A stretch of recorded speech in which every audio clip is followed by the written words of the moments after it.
You spend your entire life playing by the rules. You're the reliable one. The parent, the spouse, the rock everyone leans on. You say yes when you want to scream no. You give until you have nothing left, all for the sake of family. You tell yourself it's love. But what happens when you realize that the people you've sacrificed everything for don't see your love? They just see a resource. What happens when the person they've come to rely on finally, after a lifetime, decides to break? I found out the hard way. My name is Mary, and at 69 years old, I learned the difference between being loved and being used. It all came to a head on what should have been the happiest day of my life. I was standing in the bathroom of my new country home, staring at my reflection in the mirror. And I was crying. But for the first time in years, they were tears of pure, unadulterated joy. I watched them trace the lines on my cheeks. These wrinkles earned from 45 years of marriage and 2 long, lonely years of mourning my husband. This was it. My sanctuary. A small, cream-colored house with a garden just waiting for my touch and windows that looked out over endless, peaceful fields.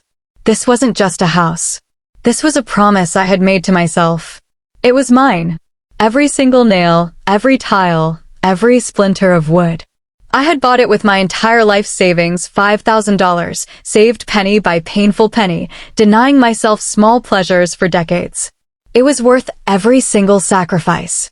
For the first time, I had a place that was truly, completely my own. A harbor no one could sail into without my permission. That very morning, I had eaten my breakfast at the small kitchen table, listening to a chorus of birdsong that felt like it was just for me. I had carefully watered the potted plants I'd bought in town, my hands sinking into the damp soil, feeling a connection to something new. I'd even planned where my favorite, well-worn rocking chair would go, right by the window to catch the morning sun. I reached out and touched the wall, the paint still fresh and cool. I inhaled the scent of new wood and clean air. And I felt it, a feeling so foreign I almost didn't recognize it. It was freedom. Not the kind you talk about in grand, political terms, but the quiet, profound freedom of existing for yourself. The phone's ring was a sharp, intrusive sound in the beautiful silence. I walked to the bedroom, a smile already forming on my lips when I saw my daughter Rebecca's name on the screen. I thought she was finally calling to congratulate me, to share in my happiness. But a cold knot tightened in my stomach. Rebecca had been vehemently against this move from the very beginning. "Mom, it's a ridiculous waste of money," she'd told me over and over, her voice a mix of concern and condescension. "What are you going to do all the way out there by yourself? You should stay in your apartment. Close to us. Close to us." The words always sounded so caring, but I'd learned to hear their true meaning. Close to them. Close so I could be the on-call babysitter, the emergency loan officer, the convenient stopgap for every minor crisis in their lives. Close so I would always be available, my own life perpetually on hold. "Hello, my darling," I answered, that maternal warmth automatically coloring my voice, a reflex that never seemed to fade no matter how many times it was met with coldness. Her voice was all business, devoid of any greeting. "Mom, get ready. I'll be there in an hour with 20 people from David's family." The world didn't just slow down, it stopped. I literally felt the floor shift beneath my feet, a dizzying lurch that had nothing to do with the foundation of the house. My heart began to hammer against my ribs, a frantic, panicked rhythm. 20 people, Rebecca. I managed to choke out. I just arrived. I have nothing prepared. I don't even have food for myself for the week. "Mom, don't be dramatic," she replied, her tone sharp, impatient. "It's your family. You have to welcome them properly. David says his cousin Emily is coming with her 4 small children. His brother Noah with his wife and the twins. And Aunts Carol and Beth are coming with their families too. It's vacation time, and they need a free place to stay. Your house is perfect." Each name was another weight piled onto my chest. "But Rebecca, I don't have space for so many people. This is a small 2-bedroom house. There's only 1 bathroom. And besides," she barreled on as if I hadn't spoken, "there are no buts. We are your family. You have an obligation to help us. Besides, why did you buy such a big house if it's not for us to use? Don't be selfish, Mom. We're on our way, so hurry up and get everything ready. Oh, and make sure there are enough clean towels for everyone. The kids will want to swim in the lake, so also prepare some snacks for the ride back. See you. Click. The dial tone was a deafening roar in the silent house. I stood there, the phone trembling in my hand, watching all the happiness and peace I had felt just minutes ago vanish, dissipating like smoke in the wind. 20 people. In my new house. Without a single moment's warning, without asking if I could, if I wanted to, if I had the means. They were talking about my sanctuary, the culmination of my life's work and sacrifice, as if it were a free, family-owned hotel. I looked around my living room, which suddenly seemed impossibly small. Where would 20 people sleep? On the floor of this room that barely held my small sofa and a single armchair? My refrigerator was practically a void. I had a few eggs, some milk, and the tomatoes I'd bought for my own solitary salads. How was I supposed to feed an army with that? With what money? I had $300 to my name until my next pension check. But the logistical nightmare wasn't the wound that cut the deepest. What shattered my heart into a million pieces was the cold, brutal realization that once again, my opinion didn't matter. My daughter had simply decided for me. She had disposed of my house, my time, my money, as if I were a member of her staff and not her mother. As if this home, bought with the sweat of my brow and the denial of a lifetime, was now a timeshare for her in-laws. I sank onto the edge of my new bed, the mattress I had chosen so carefully, where I had imagined waking up to quiet mornings with a book, and that familiar, hollow sensation opened up in the pit of my stomach. It was the same feeling I got every time Rebecca and David would descend upon my old apartment. They would raid my refrigerator, pile my washing machine with their laundry, commandeer my television, and leave behind a trail of crumbs, mess, and entitlement as if it were the most natural thing in the world. A memory, sharp and painful, surfaced. The day after my husband's funeral. The grief was a physical, suffocating weight. I needed comfort, a quiet moment. Instead, Rebecca had shown up with empty cardboard boxes and a smile that didn't reach her eyes. "Mom, you have too many things cluttering this place. You need to get rid of all this," she had declared, already packing my late husband's books without a word of asking. "We're taking these. You don't need them. At your age, you don't read as much anyway." And I, lost in a fog of sorrow and confusion, had let her. I had let her tack half of my memories, including the gold watch that had belonged to his father. When I'd gathered the courage to ask about it weeks later, she'd said, "Oh, David loved it. I thought it should go to someone who'd actually use it." When I sold the apartment to gather the funds for this house, she had insisted, demanded, that I hand the money over to her. "Mom, you don't understand finances. Let me invest it for you. I can make that money grow." When I'd refused, standing my ground for the first time in recent memory, she hadn't spoken to me for a full month. A punishing, silent month. And now, on my very first day in the home I had fought for, she was already asserting her perceived right to use it as she saw fit. The tears came then, hot and shameful, streaming down my face as I looked out the window at my garden, the garden I had dreamed of tending. In less than an hour, all this silence, this peace, this hard-won freedom would be shattered, replaced by the chaos of entitled strangers.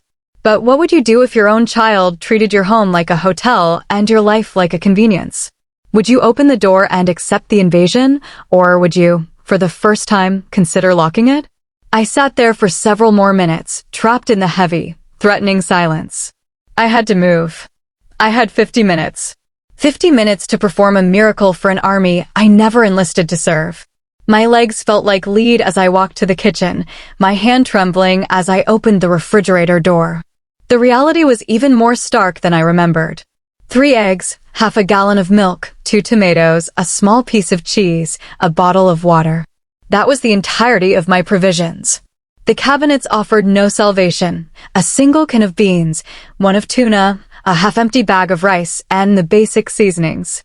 I didn't even have enough plates. I'd bought a simple set for 4, thinking it would be more than enough for the occasional visit from a friend or, in my wildest dreams, a contrite Rebecca. The clock was ticking. I grabbed my purse and car keys, the weight of my 69 years pressing down on me. The drive to town felt like a funeral procession. Every minute that passed was a minute closer to the end of my brief freedom.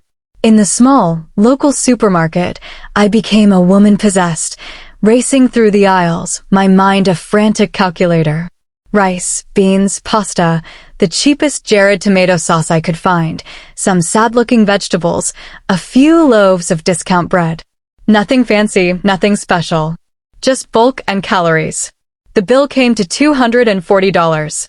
I handed over the cash with a feeling of profound despair, watching nearly my entire financial cushion disappear for a meal that would undoubtedly be criticized. When I returned home, I had 20 minutes. 20 minutes to transform my peaceful kitchen into a mess hall.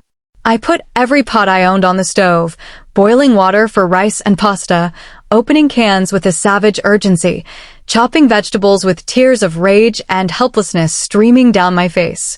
These weren't tears from the onions. They were tears for the death of a dream, for the profound sadness of realizing that my own daughter saw me as a utility. As I stirred the thin, cheap tomato sauce, my mind drifted back, tracing the path that had led me here. After my husband died, I had tried so hard to be the perfect mother, the understanding mother-in-law, the endlessly available grandmother. When Rebecca needed a last-minute babysitter, there I was. When she forgot her wallet and needed to borrow a 50, there I was. When David needed to use my car for a weekend, there I was. Always available. Always willing. Always saying yes. I remembered the time David had shown up at my old apartment with 3 of his friends, unannounced, expecting a weekend of food and drinks for a football game. "My mom's out of town, and you're such a great cook," he'd said with that smarmy, entitled smile. And I, as always, had rushed to the store, spent my money, and played the part of the dutiful short-order cook. Or the time Rebecca had told me to take care of her sister-in-law's 3 small children for a full week because of a family emergency. A week of chasing toddlers, without a cent of payment, without even "are you sure you can handle this?" When I'd mentioned I had to cancel my own doctor's appointments, she'd waved a dismissive hand. "Oh, Mom, don't be dramatic. Besides, it's good for you to have something to do. It keeps you from feeling so lonely." Lonely. The word echoed in my head now, a bitter taunt. I felt 1,000 times lonelier surrounded by these people who claimed to be my family than I ever did in true solitude. Because being alone is honest. It doesn't pretend to love you while it's picking your pocket. The sound of car engines and slamming doors ripped me from my thoughts. I looked out the window and felt my blood run cold. A convoy of 3 cars was disgorging a small village of people onto my pristine driveway. Children were already screaming and running, adults were laughing and stretching, suitcases were being hauled out of trunks. And there was Rebecca, standing in the center of it all, directing the invasion like a general. "Mom," her voice cut through the chatter. "Come help us with the bags." I stood frozen in my kitchen, the wooden spoon still in my hand, coated in red sauce. And in that moment, something inside me didn't just bend, it broke. Not with a dramatic crack, but with a quiet, final snap, like the thinnest thread finally giving way under a weight it was never meant to bear. The question is, when that final thread snaps, what emerges from the brokenness? The fragments of the person you used to be, or the steel of the person you were always meant to become? I walked to the front door and opened it. The scene took my breath away. 20 people, from wailing babies to elderly relatives, all spilling onto my property as if they owned it. Some were already in swimsuits. Others carried coolers full of beer. Every single one of them looked at me with that expectant, entitled smile of someone arriving at an all-inclusive resort. Aunt Mary, Emily, David's cousin, shouted, jiggling a crying baby on her hip. "What a beautiful house. The kids are going to be so happy here. I hope you made a lot of food. We're starving from the trip." Noah, David's brother, clapped me on the back like we were old fraternity brothers. "Mother-in-law, this place is perfect for a vacation. Is the food ready?" The kids haven't had lunch. Of course they hadn't.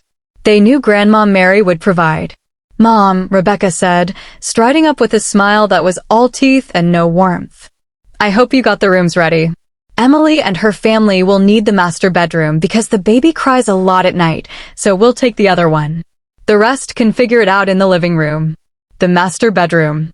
My bedroom. The room where I had just placed my things, where I had imagined waking up to see the sunrise over my garden.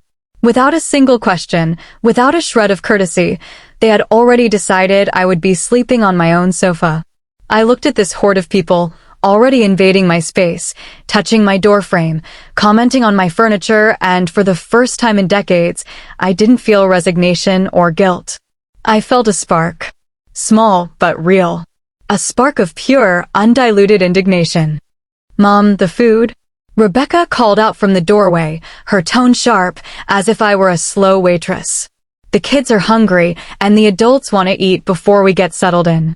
I turned and walked back into the kitchen, feeling 20 pairs of eyes boring into my back.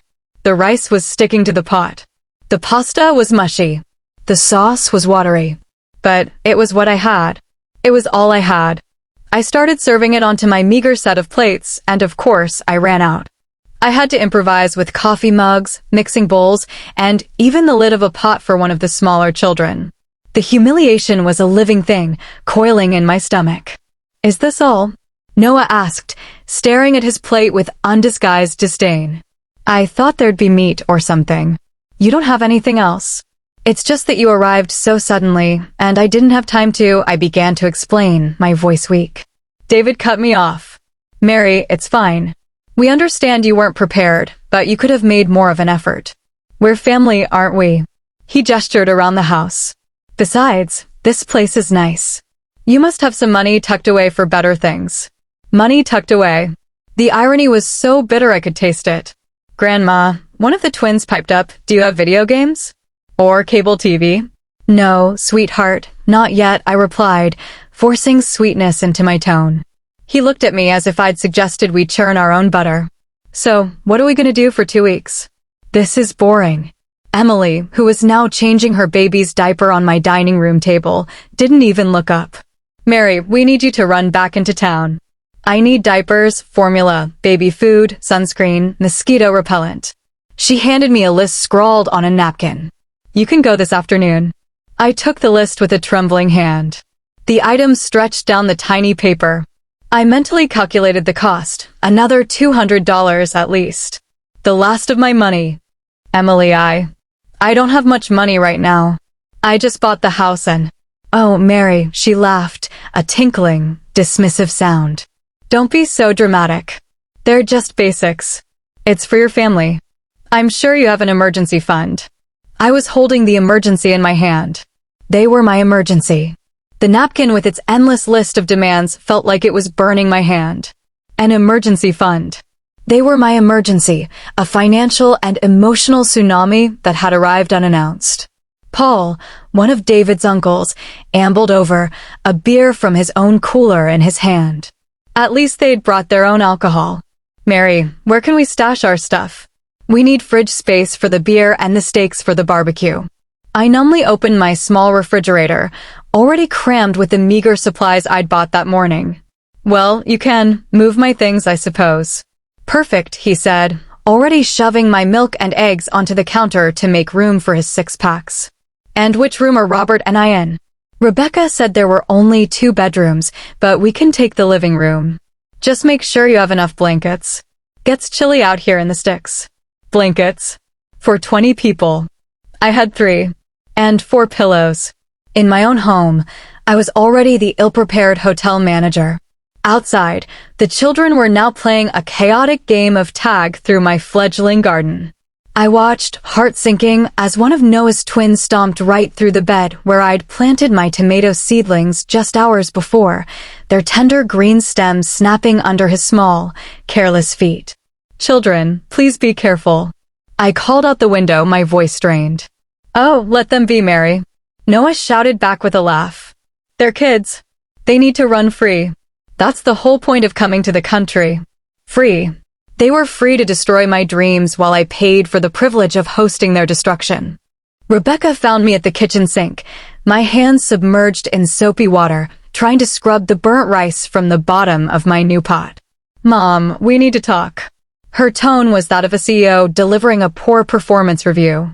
David's family is really excited to be here, but I think you could be trying a little harder to make them feel welcome. I turned slowly, water dripping from my fingers. Trying harder? Yes, Mom. The food was basic. The house feels a bit cold. It's like you don't even want us here. She sighed dramatically. This is a chance for you to bond with your extended family. You should be grateful they want to spend time with you. Grateful. The word was a spark on the dry tinder of my resignation. Grateful that 20 people had invaded my life? Grateful that they were criticizing the food I'd bankrupted myself to provide? Besides, she continued, lowering her voice conspiratorially, I hope you aren't planning on asking them for any money. That would be so tacky. The idea, once planted, didn't seem tacky. It seemed logical. If this were a hotel, they'd be paying hundreds a night. But I said nothing. I just nodded, the spark in my chest glowing a little brighter. That night, as the house echoed with the snores of 20 contented, freeloading guests, I lay awake on the hard, short sofa, my back aching. I stared at the ceiling, the sounds of their rest a stark contrast to the turmoil in my mind. I retraced every yes, every suppressed no, every time I had traded my own peace for their convenience. The answer to how I got here was clear, one surrender at a time. But what happens when a lifetime of surrender finally reaches its limit? When the quiet yes becomes a deafening no? But for the first time in that long, dark night, I also realized something else. It wasn't too late. The final chapter hadn't been written. That spark of indignation was still there, smoldering, waiting for oxygen. Dawn broke at 5 a.m., and with it, the chaos. The baby's cry was the starter pistol. Soon, children were thundering through the halls. I dragged my aching body to the kitchen, desperate for coffee, only to find Noah already there, rummaging through my fridge. Mornin', Mary. Coffee on? And we need milk for the kids' cereal. I don't have cereal, I said, my voice flat. No cereal? He laughed, incredulous. What are they supposed to eat? It was a question I couldn't answer. My pantry was for one. My budget was for one. My life was supposed to be for one. Scrambled eggs. I offered weakly, knowing I had 6 left. 6 eggs for 20 people? We'd better go to town. Get some real food. Let's go. He said it like we were partners, like my money was community property. Emily appeared, thrusting a reeking bag of soiled baby clothes at me. Mary, the baby had a blowout. You have a washer, right? It's easier than me hauling this back. Easier for her. More work, water, and detergent for me. Then the children descended, a pack of hungry wolves with innocent eyes. Grandma, I'm hungry. The little one's plea was a knife to my heart. She wasn't the enemy. Her parents were. Robert demanded decent coffee, not my instant rubbish.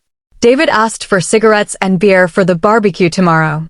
Paul suggested inviting more relatives for a weekend cookout, meat for 30, please. The demands were a torrent, and my wallet was a thimble. I stood in the center of my kitchen, this room that was supposed to be my haven, and I was the disappointing, inadequate manager of a resort I never wanted to run. Mom, you're being selfish, Rebecca declared, watching me. This is about family. Aren't you happy to see us happy? And that's when the spark caught. It flared into a clear, cold flame. They were happy. They were happy spending my money, occupying my space, and treating me like staff. Of course they were happy. You know what? I told them, my voice eerily calm. You're right. I'll go to town. I'll get what you need. The chorus of approval was immediate. They'd won. They thought the compliant old Mary was back. But as I picked up my car keys, my mind wasn't on grocery lists. It was on the lawyer's office I'd seen on Main Street. That small, smoldering spark was now a guiding flame. What do you do when the people who are supposed to love you only see you as a wallet?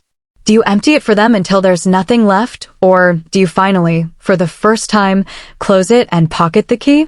The drive to town was the most liberating of my life. The silence in the car was a balm. I didn't go to the supermarket. I parked outside a small, sun-drenched cafe and ordered a real coffee. I sat alone, the steam warming my face, and I planned. You all right, love? The waitress asked, her kind eyes seeing right through me. You look like you're carrying the world. Family troubles, I confessed. She nodded, a world of understanding in that single sound. Family's the best at knowing where to stick the knife, aren't they? Her words weren't harsh, they were true. They were the validation I didn't know I needed. After coffee, I walked with a purpose I hadn't felt in years. My destination, Jeremy Stone, attorney at law. I spent the next hour telling a stranger the story of my life. The invasion, the demands, the draining of my savings, the eviction from my own bed. He listened, took notes, and when I was done, he looked at me not with pity, but with respect.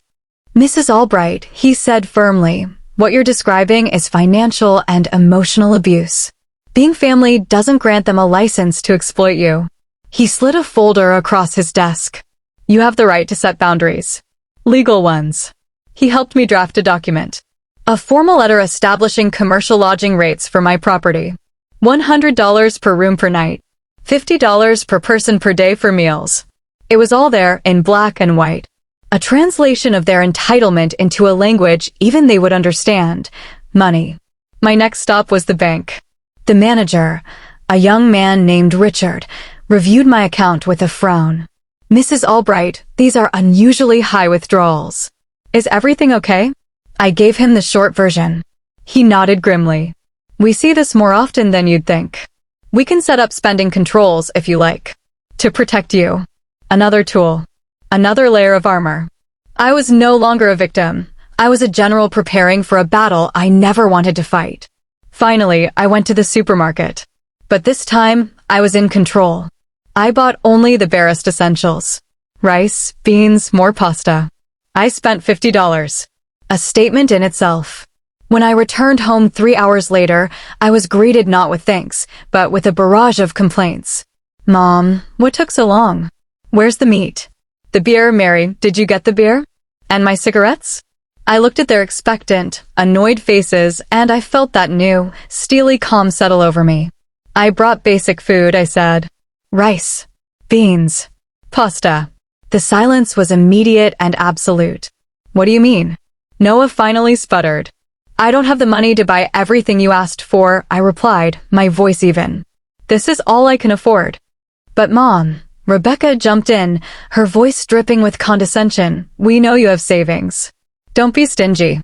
That was my cue. I pulled the bank statements from my bag. These are my savings, I said, holding them up. I've spent over $500 in 2 days. I have less than $300 to my name. There is no more money.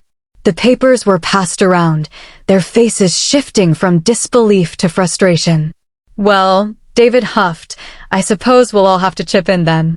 An excellent idea, I said, and I pulled the lawyer's folder from my bag. The air in the room went cold. In fact, I've had a contract drawn up. It outlines the commercial rates for lodging here. You could have heard a pin drop.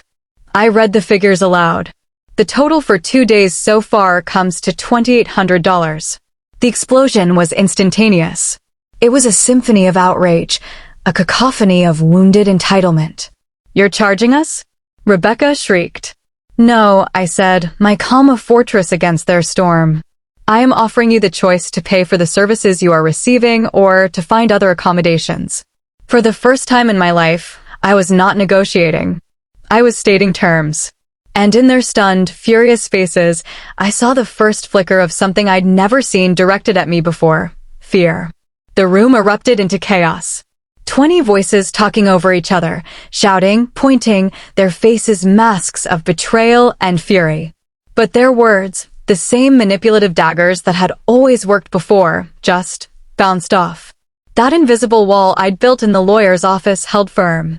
This is insane. David roared, his face flushed red. We're family. You can't treat family like this. Since when are you so greedy, Mom? Rebecca cried, actual tears of rage in her eyes. It was a magnificent performance. Dad would be so ashamed of you right now. He'd be rolling in his grave. Mentioning my husband was her trump card, the one she always played to win. But this time, it didn't wound me, it armed me. Your father, I said, my voice low and firm, cutting through the noise, worked his entire life to make sure I would be secure. He would never have stood by and watched his family treat me like a servant in my own home. We're not treating you like a servant. Emily protested, clutching her baby like a shield. We're giving you the chance to spend time with your grandchildren. This is what family does. Is it, Emily? I asked, my gaze steady. Does family demand you wash their baby-soiled clothes? Does family expect you to buy their diapers and formula with your last dollars? What you're describing isn't family. It's exploitation. Noah took a step toward me, his expression dark, trying to intimidate. Mary, I think you're losing it. Maybe you need to see a doctor. This isn't you talking. You're right, I replied, not giving an inch. The old Mary is gone. She was the one who let everyone walk all over her. She confused being used with being loved. I'm not her anymore. Mom, this is so embarrassing. Rebecca wailed. What will people say when they find out you charged your own family to stay with you? They'll probably say the same thing they'd say about you, I shot back, for showing up uninvited with 20 people and expecting your 69-year-old mother to bankroll your vacation. Paul, the negotiator, stepped in. Mary, let's be reasonable. We understand you have costs. But your rates are outrageous. We can give you something symbolic. Say, $50? For the whole stay. I let the silence hang in the air for a moment. $50, I repeated slowly. For 20 people, for 14 days. That works out to less than 18 cents per person per day. I looked at him. Did you spend more than $50 on gas to get here? That's different. Robert blustered. Why? I asked. Because your money is more important than mine? When the rules of family become a weapon, is it betrayal to create new rules of your own? Or is it the only way to survive? It was at that exact moment, as the living room bristled with tension, that my salvation walked through the door in the form of Martha, my new neighbor. She stood there with a basket of fresh vegetables from her garden, her sharp eyes taking in the scene in a single, sweeping glance. Well, good morning, she chimed, her voice a cheerful contrast to the hostility. I'm Martha from next door. Came to welcome you properly, but I see you have a full house. She looked around at the sullen faces. I hope all these lovely folks are helping with the expenses. It's only right with so many mouths to feed. The awkward silence was more eloquent than any shout. Martha's gaze landed on me, and she gave a tiny, almost imperceptible nod of solidarity. They're not contributing? She asked, feigning shock. Oh, what a shame. In my day, when you visited, you always brought a casserole or pitched in, especially with family. All the more reason. I could see her words hitting their mark. It was one thing for me to confront them. It was another thing entirely to be shamed in front of a stranger. My daughter, Martha, continued conversationally. She lives in the city. Every time she visits with the grandkids, she brings a carload of groceries. Says it's not fair for an old woman to spend her pension feeding her whole crew. She was holding up a mirror and they didn't like what they saw. David mumbled that they were from the city, and Martha pounced. Oh, the city. That's a long drive. Gas, tolls, food on the road must have been expensive. And then to arrive and find everything waiting for you. How lovely for you all. She turned to me. Mary, dear, would you like to have a cup of coffee? I'd love to get to know you, but I don't want to keep you from your guests. As I made coffee in the kitchen, Martha followed me. Honey, she whispered, putting a comforting hand on my arm. It's none of my business, but those people don't have the look of family. They have the look of locusts. I almost wept with relief. Someone else saw it. Is it that obvious? Darling, I've been on this earth 70 years. I know exploitation when I see it. You look tired to your bones. She squeezed my shoulder. My sister had the same problem. You know what she did? She set boundaries. Told them, you visit when I invite you, and you bring your own food. There was weeping and gnashing of teeth, I tell you. But they learned. Now they treat her with respect. When we returned to the living room, the family had been murmuring amongst themselves. David cleared his throat, the new spokesman. Mary, we've been talking. Maybe we can contribute something. Not your crazy numbers, but something reasonable. How about $200? For all of us, for the whole 2 weeks. Martha, taking a sip of coffee, made a small choking sound. $200? Children, the motel off the highway charges $60 a night for a single room. The math doesn't math, does it? They ignored her, all eyes on me, thinking they'd found a compromise that would break me. $200, I repeated, as if considering it. I saw the triumphant gleam in Rebecca's eye. Okay, I accept.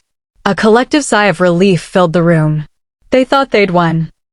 On one condition, I continued, and I watched their faces harden. Since this is now a business transaction, you'll need to sign a contract. I placed Jeremy's papers on the table. This contract states that for $200, you are entitled to sleep on the living room floor and receive one basic meal per day, rice and beans. Nothing more. One meal. Emily shrieked. Of course, the premium package with 3 meals and full access is still available for the original price of $2,800, I said sweetly. This is just for the budget option you proposed. The manipulation turned to pure, unvarnished threat. You're crazy if you think we're signing that, David snarled. You don't have to, I said, my voice perfectly level. You can leave. In fact, I think that's the best option for everyone. Mom, you can't kick us out. Rebecca screamed, her face contorted. We're your family. I'm not kicking you out, I replied, the calm in my voice a stark contrast to her hysteria. I'm giving you choices. You can pay for the services you want. You can pay for the services you can afford. Or you can find something that better suits your budget. Martha, God bless her, started a slow, deliberate clap. Bravo. Clear as day. No confusion. That's exactly what my sister did. You stay out of this. Rebecca snapped at her. This is a private family matter. You're right, it is, Martha said, standing to leave. And a good family doesn't try to bulldoze their elder. Mary, honey, you know where I am. If they give you any trouble, you holler. In this town, we look after our own. After she left, the room fell silent again, the wind gone from their sails. Paul tried one last, desperate guilt trip. Mary, your husband and I were like brothers. He would be heartbroken to see this. My husband, I said, looking him dead in the eye, taught me that my peace is not negotiable. And he taught me that allowing people to abuse your kindness isn't love. It's self-betrayal. Robert tried intimidation. Mary, you're alone here. There are a lot of us. It's not smart to make enemies of your family. His words hung in the air, a naked threat. And instead of fear, I felt only a profound sadness for them. Are you threatening me? I asked, in my own home. It was Rebecca who broke first. Fine. Fine. We're leaving. Pack everything up. Now, she shouted at David, her voice cracking with rage and humiliation. Where will we go? He asked, panicked. I don't care. Anywhere is better than here with this monster. They packed in a frantic, angry haze. I sat in my armchair, the one I'd bought for quiet evenings of reading, and simply watched. The children were quiet, confused by the adult storm. As they filed out the door, Rebecca turned to me, her final shot. You'll die alone in this house, Mom. And when you do, don't expect any of us to care. Her words were meant to be the killing blow. But they felt like a release. I'd rather be alone with my self-respect, I said, my voice clear and carrying in the morning air, than surrounded by people who have none for me. I watched the convoy of cars disappear down the dusty country road. The silence they left behind was immense. It wasn't the empty silence of loneliness. It was the deep, rich, powerful silence of peace. I had reclaimed my home. I had reclaimed my life. The greatest strength isn't found in the battles you win against others, but in the war you finally win against the person you used to be. The question is, are you ready to lay down your weapons of surrender and pick up the sword of self-respect? 6 months later, my house is truly a home. My garden is thriving. I have friends in town. I take painting classes. My days are my own. Rebecca calls sometimes when she needs something. I listen and I say, I'm sorry, my love, but I can't help you with that. I've learned that love shouldn't cost you your sanity, your savings, or your soul. I've learned that no is a complete sentence. And I've learned that it is never, ever too late to choose yourself. This morning, I woke up with the sun, brewed my coffee, and went out to water my plants. They are growing strong and beautiful, their roots deep in the soil. Just like me. The sound of their car engines faded, swallowed by the gentle rustle of the trees at the edge of my property. The dust settled on the driveway. I stood at the open door, breathing in the quiet. It wasn't the terrifying silence of loneliness I had feared for so long. This was different. This was a profound, resonant peace. It was the sound of my own life, given back to me. I closed the door. The lock clicked into place with a finality that felt sacred. I turned and leaned against the wood, surveying the aftermath of the invasion. The living room was a disaster zone. Crumpled blankets on the floor, empty cups on every surface, the lingering scent of spilled beer and resentment. But for the first time, I didn't see a mess I had to clean up alone. I saw a battlefield I had won. My first act was not to clean. It was to walk into my master bedroom. My bedroom. I opened the door and stood on the threshold, reclaiming the space. Rebecca's perfume hung in the air, a ghost of the occupation. I strode to the window, threw it open, and let the fresh country air rush in, scouring the room of her presence. Then I stripped the sheets from my bed. I didn't just toss them in the hamper. I carried them outside and dumped them directly into the trash can. Some things you don't just wash, you ceremoniously dispose of. My back still ached from the sofa, but the pain felt like a badge of honor. I made a fresh pot of coffee, real coffee, not the instant kind Robert had sneered at, and I took my favorite mug out to the porch. I sat in the morning sun, the warmth on my face feeling like a benediction. I drank my coffee and I did nothing. Absolutely nothing. And it was the most productive, glorious nothing I had ever done. Martha came over later that afternoon, carrying a plate of still warm chocolate chip cookies. Saw the caravan of misery leave, she said, her eyes twinkling. Thought you might need some reinforcements. We sat on the porch for hours, talking about everything and nothing. She told me about her life, her late husband, her daughter in the city who, unlike mine, understood the meaning of boundaries. I told her about my husband, the real version, not the ghost Rebecca kept trying to weaponize. I told her about the years of quiet erosion, of feeling my own identity sanded away by the constant demands of others. You've done the hardest part, Mary, she said, patting my hand. You've drawn the line in the sand. The trick now is to not let the tide wash it away. The next few days were a lesson in reclaiming my space. Cleaning the house felt not like a chore, but like an exorcism. Every crumb I swept up, every surface I wiped down, was another trace of their entitlement erased. I went into town and, with the last of my money, bought a beautiful, deep purple clematis plant. I planted it right where the toddler's foot had crushed my tomato seedlings. It was an act of defiance, a promise of beauty returning. The phone rang often in the first week. Rebecca's name flashed on the screen every time. I let it go to voicemail. The messages progressed through the classic stages of manipulation, anger. How could you do this to us, Mom? We had nowhere to go, self-pity. Do you know how humiliating it was to have to find last-minute hotels? And finally, a cold, simmering sigh. A month after the invasion, as I'd come to think of it, I received a formal-looking letter in the mail. It was from a lawyer. My hands trembled as I opened it, my newfound courage wavering. Was she suing me? For what? Emotional distress? The letter was a masterpiece of legal threat and familial guilt.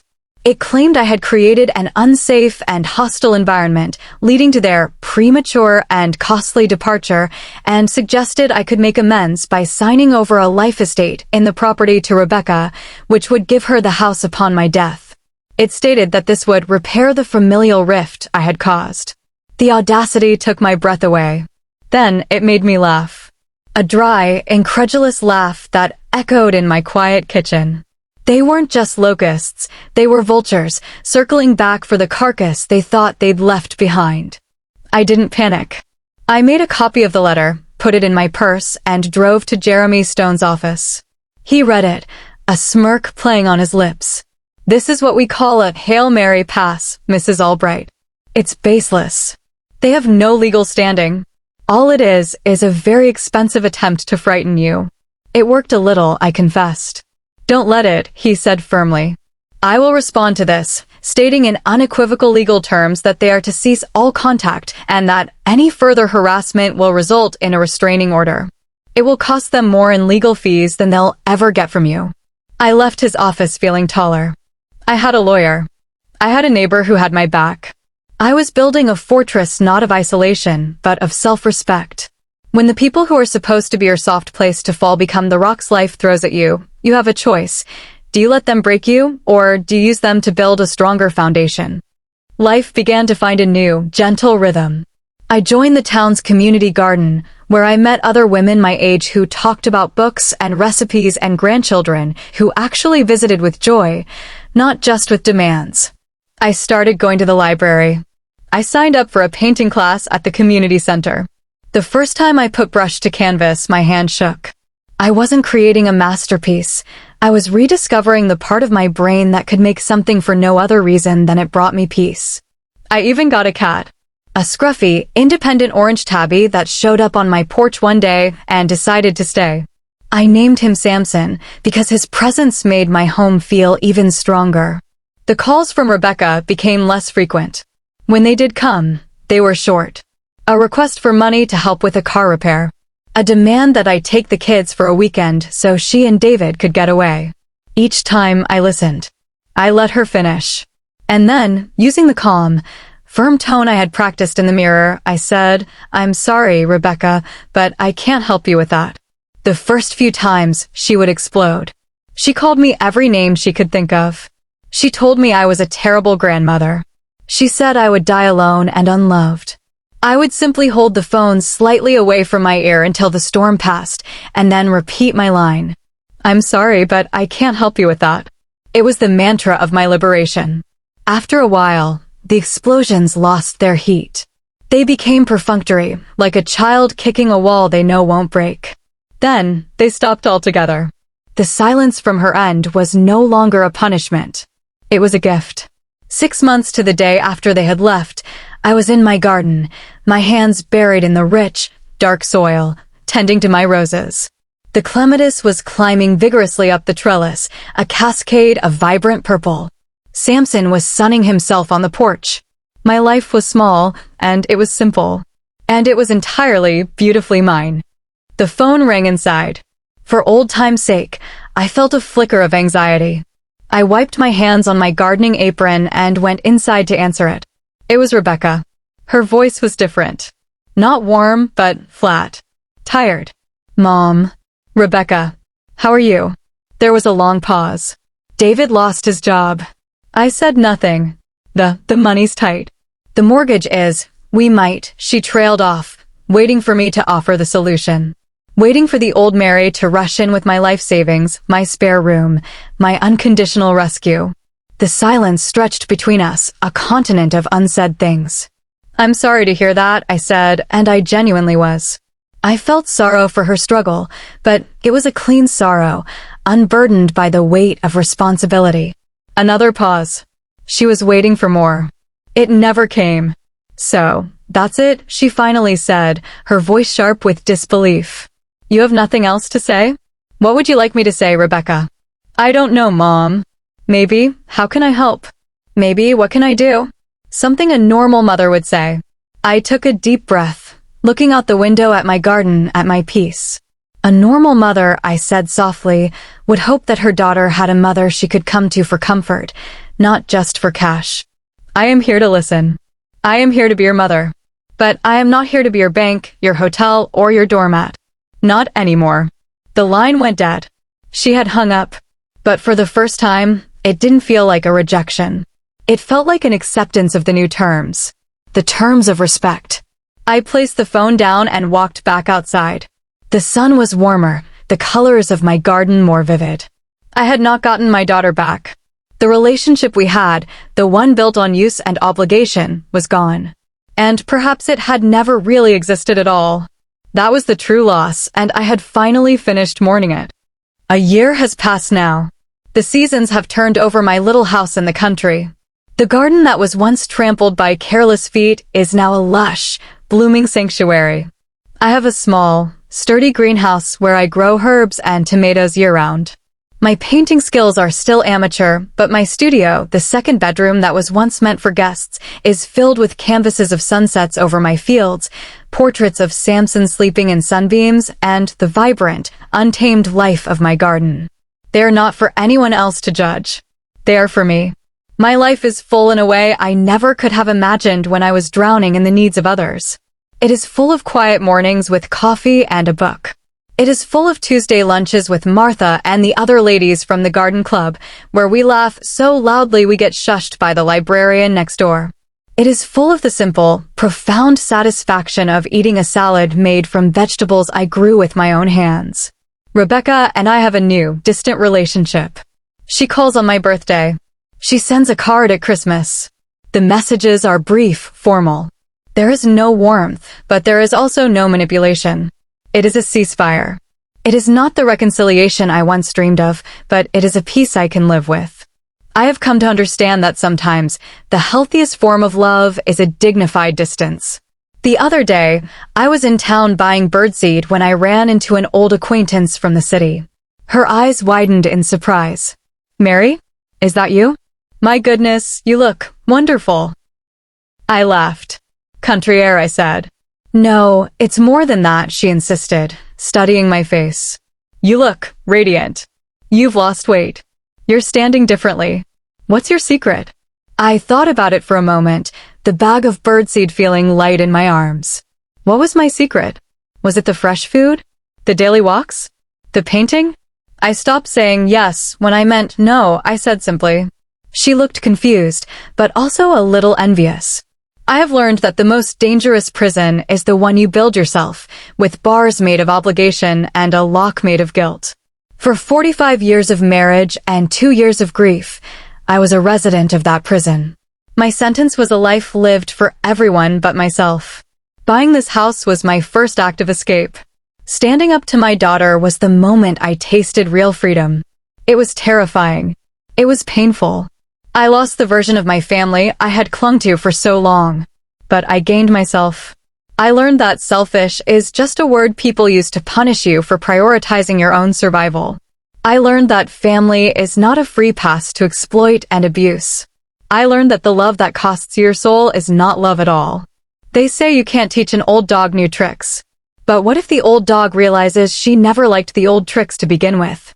What if the greatest journey isn't about discovering new landscapes, but in having new eyes to see the one you've always had? This morning, like every morning, I woke up with the sun. I made my coffee and took it to the porch. Samson curled at my feet. The fields were shrouded in a soft morning mist, the world quiet and new. I looked out at the garden, at the sturdy little house, at the life I had built from the ashes of my old one. A feeling settled over me, so deep and so true it was almost a physical presence.